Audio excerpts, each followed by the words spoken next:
Nous voulons être une opposition constructive, efficace, et comme tout à l'heure on vous le disait, hors de question de ne pas signer tout ce qui sera bon pour la ville, mais par contre, hors de question de se taire pour tout ce qui sera, à notre avis, mauvais pour la ville. Et notamment, nous serons particulièrement vigilants quant aux finances. Seulement 3 commissions vont être installées, alors qu'il y en a bien d'autres. On s'interroge des raisons pour lesquelles ces commissions, ces seulement 3 commissions, vont être mises en place. Est-ce qu'il y a des tensions? Est-ce qu'il y a des difficultés entre la liste de Brigitte Tesson et celle de Didier Gallo? Ça nous interroge. Monsieur Gallo, l'une de ses premières décisions, c'est d'augmenter son indemnité de 40%. Et dans la délibération, tout comme d'ailleurs les délibérations concernant les indemnités des adjoints, on ne nous donne aucun chiffre. On vous donne des règles de calcul. Alors heureusement, nous avons notre expert en finance, Jean-Noël, qui est ici, qui a pu recalculer et savoir par rapport à l'indemnité de Louis Guédon ce que ça représente, mais 40% d'augmentation. Ça représente combien, ça? Eh bien écoutez, oui, 2400, 2500 euros quand monsieur Guédon, lui, avait une indemnité de 1650 euros. Et en période de crise économique, c'est totalement injustifié. Totalement injustifié. Donc véritablement, on ne comprend pas et on va demander à M. Gallo de rester dans le même montant que l'indemnité que s'octroyait Louis Guédon. Peut-être aussi, ce qui est un peu curieux, c'est que les adjoints issus de la liste Brigitte Tesson n'ont pas la même rémunération, indemnité, que les adjoints issus de la liste Gallo.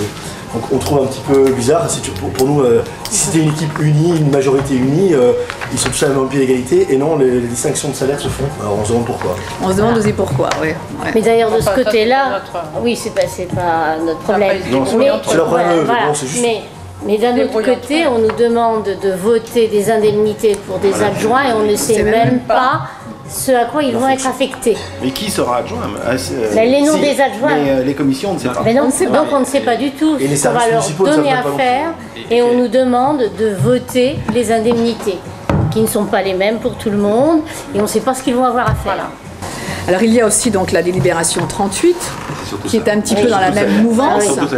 Et là, carrément la création d'un emploi de cabinet. Un troisième. C'est-à-dire que M. Guédon avait une assistante, plus une directrice de cabinet. Quand il était député. Mais là, il va y avoir en plus un 3e emploi de directeur de cabinet. Et là encore, on ne sait pas pourquoi. Or, il faut savoir que quand vous êtes directeur de cabinet, vous avez une mission. Quelle est-elle? Et en général, c'est une mission d'ordre politique. Et donc, on ne sait nullement, même si on a déjà eu quelques bruits de couloir connaissant la personne qui serait donc plus ou moins choisie ou préemptée pour ce poste-là, on ne sait nullement. D'abord, est-ce qu'il y a eu un appel? Est-ce qu'il y a eu donc quelle est la mission qui va être donnée à cette personne? Quel service supplémentaire va apporter ce nouveau directeur, ce 3e directeur de cabinet? Je vous rappelle qu'ils sont installés, que M. Gallo est élu depuis 15 jours. Mais enfin, la gestion, c'est faire attention à chaque dépense et être bien certain que la dépense que l'on engage, notamment lorsque c'est une dépense de fonctionnement, est justifiée.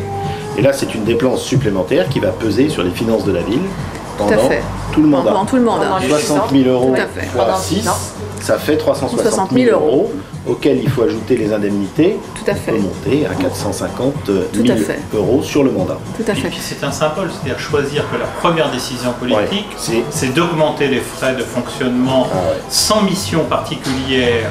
C'est quand même assez paradoxal lorsqu'on a en même temps dit pendant la campagne qu'on veut désendetter la ville, qu'on veut bloquer les taux d'imposition au taux où ils sont aujourd'hui. Il va falloir trouver des économies ailleurs pour se payer ça.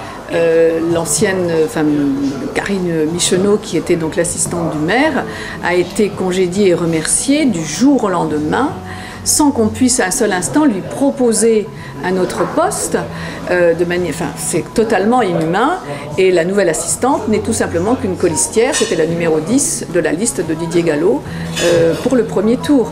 On voit donc une volonté délibérée d'installer les petits amis. Donc c'est vrai qu'on s'interroge aussi pour, bien sûr, la méthode. Est-ce une chasse aux sorcières qu'on est en train de mettre en place? Et ces questions que vous posez, vous allez les poser ce soir? Bien sûr, bien évidemment. Alors on a même pensé, on va même mettre une petite note. On l'espère, mais enfin on n'est pas trop naïf non plus. Voilà. Vous savez déjà les réponses. Alors on se dit, ne serait-ce que par rapport aux 2 personnes qu'on demande dans chaque commission, c'est la loi. Donc on espère que ce soir on va nous dire oui. Bien sûr, on est tout à fait d'accord pour que M. Mercier ait un poste, mais lui, il a 2 conseillers municipaux. Nous sommes 7. Alors, c'est pas la même, c'est la proportion. Ce que dit la loi, c'est que les commissions doivent refléter, doivent s'efforcer de rechercher la pondération qui reflète le plus fidèlement la composition politique de l'Assemblée délibérante. Quand on fait une proportionnelle, on voit qu'il y a 1 pour Mercier, 2 pour nous et le reste pour 7 pour nous. Bien sûr, il suffit de faire des calculs tout simples. Oui, ce qui serait totalement normal.